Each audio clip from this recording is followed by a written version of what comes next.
Cruelty towards animals is an issue that is present in all parts of the world today, as millions are abused daily in many different ways. From the entertainment industry to cosmetic products, people are constantly abusing animals to fulfill their wants and needs. Animal cruelty can be broken down into two main categories: passive cruelty, which is classified by cases of neglect, and active cruelty, which is the main contributor of the devastating treatment toward animals. This documentary unveils the struggle animals go through, people's opinions, and solutions to this issue. Though there are thousands of ways in which animals are abused, the two most common and cruel methods are within the entertainment industry and in the fashion industry.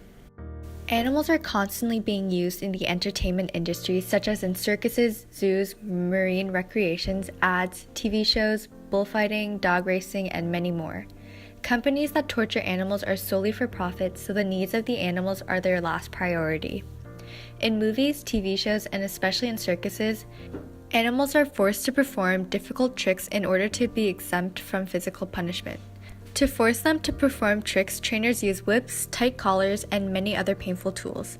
When they are not performing, they are kept in tiny, filthy enclosures, all for the sake of human entertainment. In zoos, animals are depressed and deprived of their essential needs, and because of this, they develop a condition called zoochosis.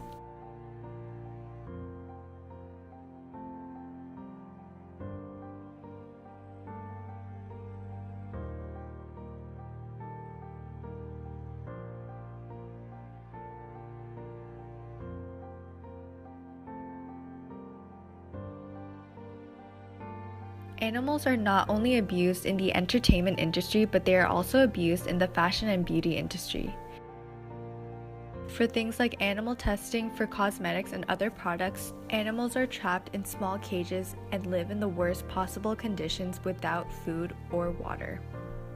They're imprisoned in small cages and often cut open, shocked, poisoned, addicted to drugs, and killed.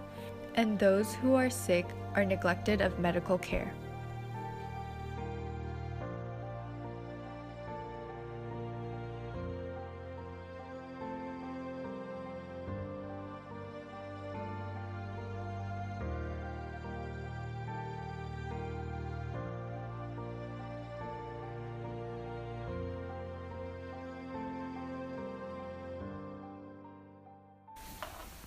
We spoke to a few students and teachers to find out their opinions on this topic. So animal abuse covers a wide range of cruel things that humans do to animals. Is when animals aren't treated properly, when they're taken away from their natural habitat and forced to live under certain conditions. Some examples of animal abuse is animal testing, the captivity of animals for entertainment purposes.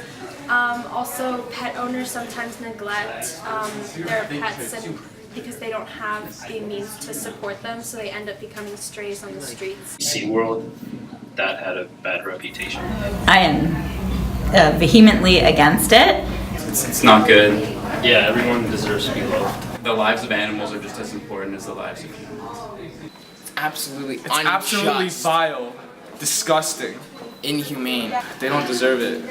I think animal abuse occurs because sometimes people go through rough things in their life and it causes them to be rude and seek physical abuse.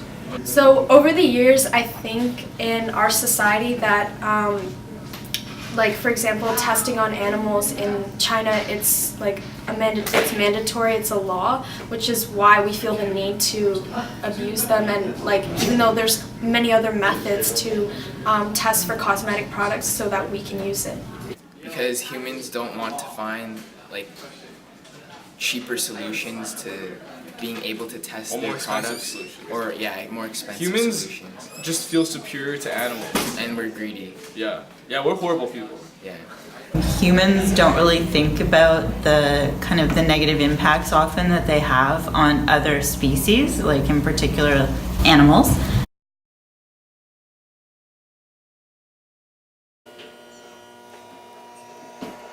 Tell us a bit about the main focus of the Animal Alliance of Canada.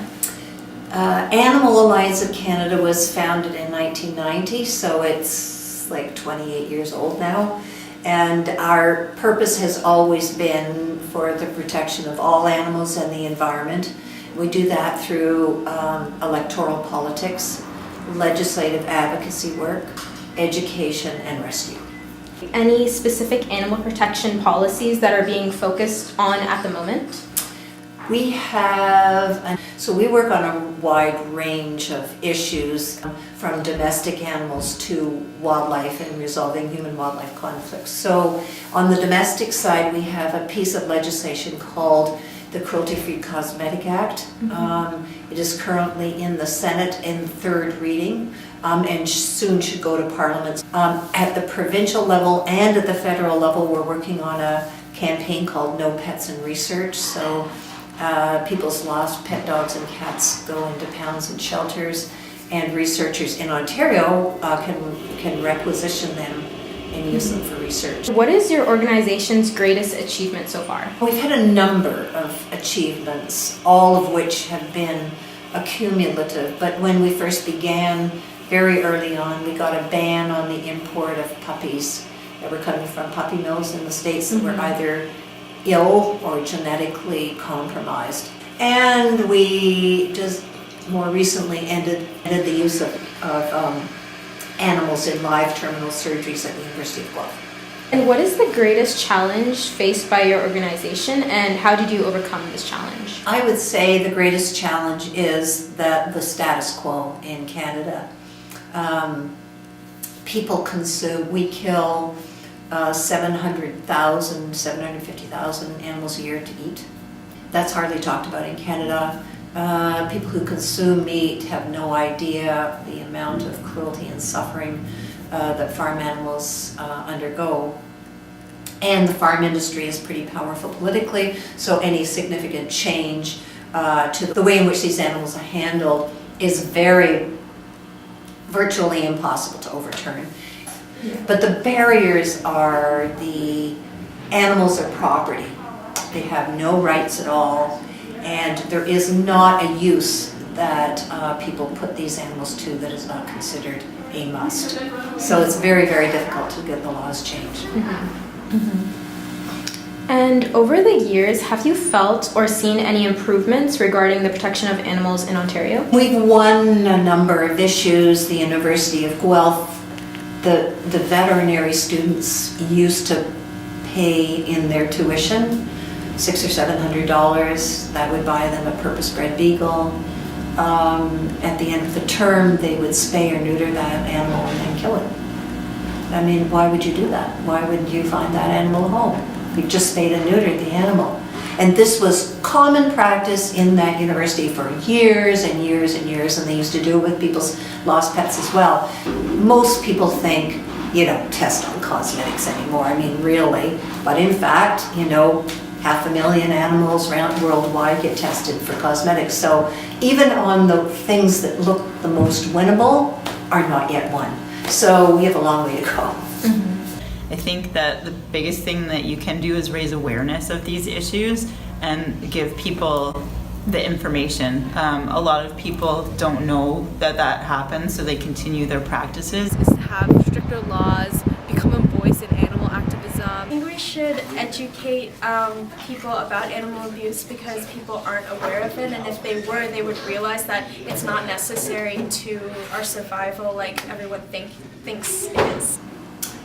Well, if you want to protect animals directly, you stop eating them and stop wearing them. Being really cognizant of what your activities that you take for granted. We've all taken them for granted, me for many years, that it's okay to just go in the store and buy whatever makeup there is, to go and eat whatever you want, to wear whatever you want, without really thinking about what the impact of that is on the animals. And I think if you do that personally, you begin to send messages to other people. So I would also encourage everybody, but particularly young folk, to become actively involved in politics, because it's the politicians, they're the gatekeepers of the legislation, and they're the ones that can actually change the laws to make the world a better place for animals. And I would argue in the end for us as well.